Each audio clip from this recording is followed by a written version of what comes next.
종과 종을 뛰어넘는 진화, 모든 것은 저절로 되었다, 진화되었다라고 주장하는 사람들이 200년 전에 등장이 됐어요. 여러분은 지금 학교에서 진화를 배웁니까? 안 배우죠? 그렇죠? 창조를 배우나요? 안 배우죠? 세계사를 배우나요? 안 배우죠? 그래서 아무 생각이 없죠? 그래서 제가 좀 답답합니다. 요즘은 국영수는 강조하는데, 사회까지는 강조하는데, 과학까지는 강조하는데 세계사라든지 그런 건 잘 안 가르치더라고요. 저희 때는 다 배웠어요. 생물도 배우고. 근데 거기에서는 기원에 관한 이야기가 나와요. 제가 어릴 때는 진화를 교과서에서 배웠어요. 그리고 시험도 봤습니다. 이렇게 배웠습니다. 우주 만물은 빅뱅에 의해서 생겨났다라고 추정한다. 그리고 거기에 가스 형태들이 응축되다가 이제 별이 되고 그게 식어가면서 오늘날의 지구의 형태가 갖춰졌다. 그리고 그 안에서 최초의 단세포 생명체가 등장했고 그 단세포 생명체가 바다에서 많은 종류의 물고기로, 오류로 진화되었다. 그 중에 어떤 오류가 땅으로 나와가지고 땅과 물에서 같이 생활할 수 있는 양서류, 양쪽에서 서식할 수 있는 양서류가 되었다. 그러다 그 중에 어떤 양서류들은 벌레를 잡을 파자에 벌레 충자를 써서 벌레 잡아먹는 파충류가 되었다. 공룡도 파충류죠. 악어 같은 거. 그리고 웬일인지 모르겠는데 그 파충류가 하늘 한번 날아볼까 해서 새가 되었다가 하늘 날아보니까 별 볼 일 없었어. 그래서 땅에 내려와서 알을 낳고 사는, 죄송합니다. 새끼를 낳고 젖을 먹이는 동물, 포유류가 되었다. 그 중에서 원숭이가 등장하고 유인원이 등장하고 사람이 등장하고, 그래서 오늘날 사람은 그 조상이 원숭이와 같은 유인원이다. 이렇게 배웠어요. 사람도 처음부터 딱 사람 됐다고 하면 이상하니까 점점점 사람 되었다고 배웠습니다. 점점점. 그래서 좀 마음대로 행동하는 사람 보고 뭐라고 해요? 아직 사람이 덜 됐다 그러죠. 이제 그런 내용이 있는데 그 순서도 배웠어요. 제일 처음에 최초의 인간의 조상은 오스트랄로피테쿠스, 남쪽의 원숭이라는 뜻입니다. 그 다음에 직립보행하는 호모 에렉투스, 호모 사피엔스, 네안데르탈인인, 필트다운인, 자바원인, 북경원인 뭐 이런 거 배우면서 마지막에 크로마뇽인 배웠어요.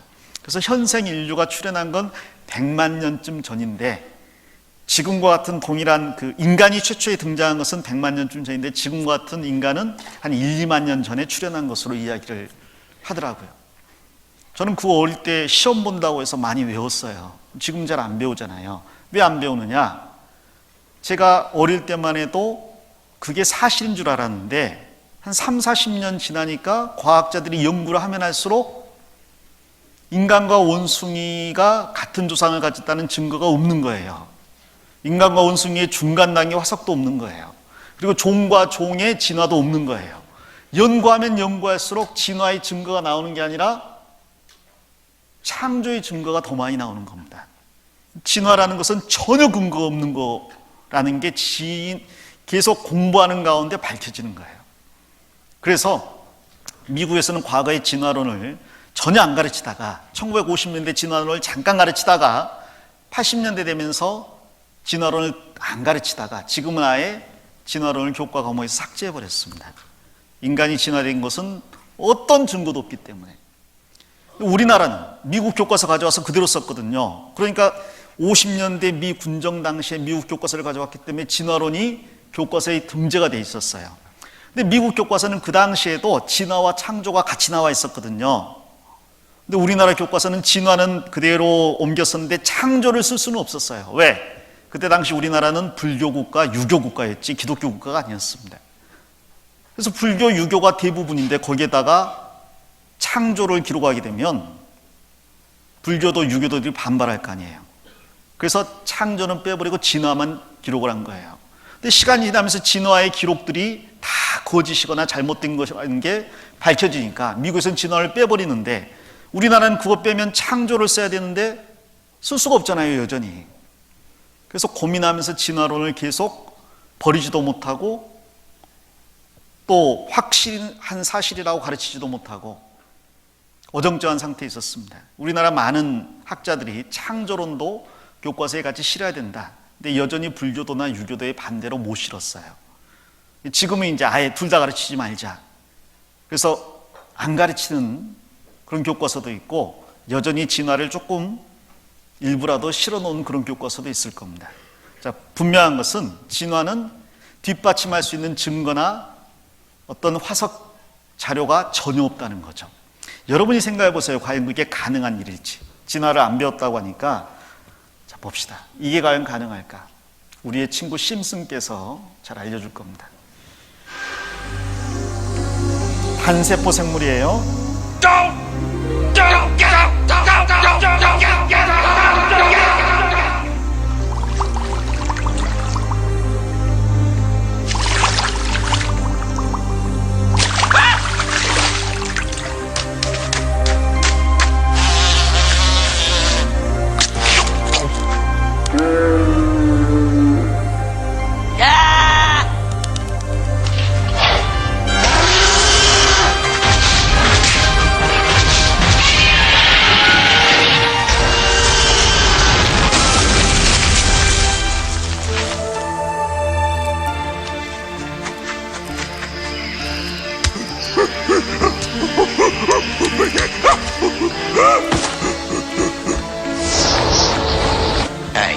이 사람은 퇴화되고 있어요. 거꾸로.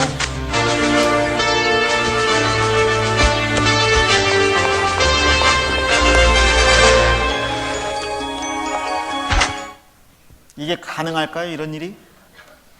저희 가능하려면요, 정말 저걸 믿으려면 엄청난 믿음이 필요한 거예요. 대단한 믿음이죠. 저게 사실이라면요, 이 세상은 이해할 수 없는 일로 가득한 거예요. 저거 믿으려면 얼마나 믿음이 좋아야 되겠어요? 저거 믿으면 원숭이가 우리 조상이란 걸 믿어야 되고, 더 나아가서 새가 조상이란 걸 믿어야 되고, 더 나아가서 공룡이 우리 조상이라 믿어야 되고, 더 나아가서 물고기가 우리 조상이란 걸 믿어야 되잖아요. 더 나아가면 뭐가 나오는 거예요? 더 나아가면 물질이 나오는 거예요. 물질. 여러분, 공부를 안 해봤다 할지라도 상식적으로 한번 생각해 보세요. 진화론이라는 것은 물질이 처음에 있었다. 그 물질은 어디서 왔는데요? 몰라. 따지지 마. 있었다고 해. 그 물질이 시간이 지나면서 변화되어서 생명체가 되었다. 이게 진화론이에요. 근데 이럴 수가 있을까요? 그러면 물체가 변화되다 보면 사람이 될 수도 있다는 말이잖아요. 탁자가 몇 년 지나면 사람 될 것 같아요? 의자가 몇 년 지나면 사람 될까요? 그런 일이 있어요, 없어요? 물고기가 몇 년 지나면 사람 될까요? 오래되면 사람이 되나요? 그래서요, 여기에다가 뭘 집어넣냐면 시간이라는 걸 집어넣어요. 그러니까 오랜 시간이 지나다 보면 조금씩 변해서 될 수도 있잖아. 얼마나 오랜 시간. 그래서 제가 어릴 때는 우주의 나이를 45억 년, 그러다 50억 년, 그 다음에 60억 년, 그 다음에는 80억 년, 그 다음에는 100억 년, 120억 년, 135억 년. 자꾸 늘어나요. 왜 늘어나는지 아세요? 옛날에는 한 45억 년이면 변화될 거라고 사람들이 생각을 했어요. 근데 계산을 해보니까, 과학이 발달하면서 계산을 해보니까 45억 년으로는요, 세포 하나도 제대로 변화되지 않는 시간이라는 거죠. 계속해서 시간은 늘려잡고 있는데, 늘려잡아도 충분한 시간이 안 됩니다. 여러분, 세포 하나가요, 얼마나 복잡한지 아세요? 처음에 이 진화라는 게 나올 때는 세포가 그냥 여러분 먹는 젤리 정도인 줄 알았어요, 젤리. 근데 지금 밝혀진 사실은요, 예를 들어서 하나의 세포, 단세포라고 합시다. 단세포. 하나의 세포예요. 단세포로 이루어진 생명체가 있죠. 아메바 같은 거, 집신벌레 같은 거. 이런 단세포 생명체는 아주 단순한 생명체라고 생각했어요. 세포가 하나짜리니까. 근데 지금 사람들이 알아내 보니까 이 단세포 아메바를 예로 들면 단백질 2,000개가 순서대로 조립된 게 아메바예요. 단백질 2,000개가 있어야 돼. 그런데 그게 순서대로 조립돼야 돼. 그게 가능한가? 그건 이렇게 생각해 보면 됩니다. 여러분 어릴 때 레고 블럭 가지고 놀았죠? 지금도 놀죠? 남학생들. 레고 블럭 2,000 조각이 있었어요. 2,000조각을 다 맞춰야 성이 돼서 나오는데 2,000조각 맞추기가 머리 아프잖아요. 하다가 머리 아프니까 2,000조각을 바켓스 안에다 집어넣었어. 뚜껑을 닫았어. 그리고 막 흔들었어요. 몇 년 흔들면 딱 조립돼서 나올 거야. 오래 흔들면 될까요? 양심적으로 한번 대답해 보세요. 될까요? 오래 하면 될까요? 여러분 늙어 죽을 때까지 하면 될까요? 안 됩니다. 시계 부속품이 150개쯤 돼요. 150개 부속품을 손 안에 올려놓고 몇 년 흔들면 시계 될까요? 죽을 때까지 하면 될까요? 안 된다니까요. 프레드릭 호일이라는 영국의 학자가 이 가능성을 수학적으로 계산을 해봤어요. 그랬더니 수학적 가능성이 10의 4만 제곱분의 1이 나왔습니다. 이게 어떤 숫자인지 아세요? 1하고 동그라미를 몇 개 쳐야 돼? 4만 개 쳐야 돼요. 4만 개. 칠판이 대강당만 해도 다 못 동그라미를 그리겠죠? 10의 4만 제곱분의 1이에요. 수학에서요 10의 50제곱분의 1은 0이라고 이야기합니다. 0. 왜 이걸 0이라고 이야기할까? 이게 어떤 숫자냐면 1하고 동그라미 50개 그리는 거잖아요. 그 중에 하나라는 것은 어느 정도냐면 우주가 얼마나 넓은지 모르죠? 우주에 여러분이 어느 은하인가 있어요. 저 먼 은하 어딘가에 여러분이 있는 거야. 근데 지구에 여러분을 미워하는 한 친구가 있었습니다. 그 친구가 야광공을 들고 은하 어딘가에 있는 그 녀석을 단번에 맞춰버리겠어 하고 휙 집어 던졌는데 우주 한가운데 숨어있는 여러분이 한 번에 딱 맞을 가능성이 10의 50분의 1이에요. 그건 0이죠. 0. 예수님이 이 땅에 오셔가지고 310가지의 예언을 동시에 이뤘다고 합니다. 몇 가지요?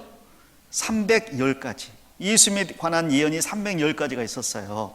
근데 그 310가지를 한 분이 기록된 대로 그대로 이룰 가능성을 미국의 어떤 학자가 계산을 했는데 계산하니까 이렇게 된 거예요. 텍사스 주가 우리나라보다 훨씬 높거든요. 텍사스 주에 동전 10원짜리를 무릎 높이만큼 쌓아요.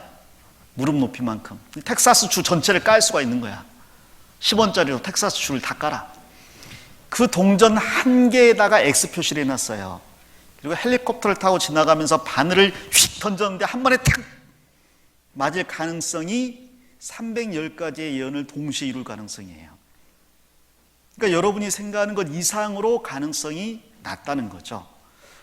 10의 50제곱분의 1은 0인데 세포 하나가 저절로 만들어질 가능성은 10의 4만 승분의 1이라니까요. 그것도 세포를 구성하는 단백질이 웬일인지 모르게 2,000개가 제자리에 있었을 때 그게 저절로 결합될 가능성이 그렇다는 말이에요. 만약 생명체가 저절로 탄생할 가능성을 따지면 한 개의 생명체가 한 개의 세포로 이루어진 생명체가 저절로 탄생할 가능성은 10의 16만 승분의 1입니다. 10의 16만 제곱분의 1이에요. 그런 일은 절대로 일어나지 않는다는 거죠.